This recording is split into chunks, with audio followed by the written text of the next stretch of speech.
One, money is a terrible master, but an excellent servant. P.T. Barnum. This quote emphasizes the importance of using money wisely rather than allowing it to control one's life. 2, a wise person should have money in their head, but not in their heart. Jonathan Swift. Swift suggests that while it's important to be financially savvy, one should not let the pursuit of money dictate their emotions or values.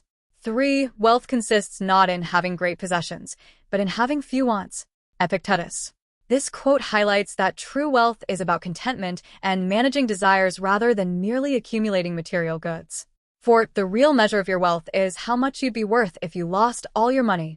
Anonymous. This statement reflects on the idea that personal value and character are more significant than financial status. 5, financial peace isn't the acquisition of stuff. It's learning to live on less than you make so you can give money back and have money to invest. Dave Ramsey. Ramsey emphasizes that financial stability comes from disciplined spending and the ability to save and invest for future needs. 6, money often costs too much. Ralph Waldo Emerson. This quote suggests that the pursuit of money can come with significant sacrifices and consequences. 7, time is money. Benjamin Franklin. Franklin emphasizes the value of time, equating it with financial worth, and highlights the importance of using time wisely. 8, wealth is the ability to fully experience life. Henry David Thoreau.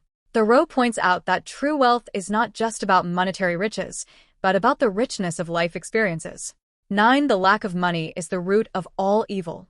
George Bernard Shaw.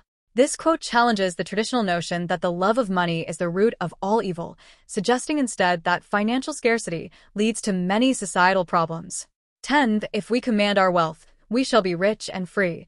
If our wealth commands us, we are poor indeed. Edmund Burke. Burke highlights the importance of controlling one's finances rather than being controlled by them, linking financial autonomy to true freedom.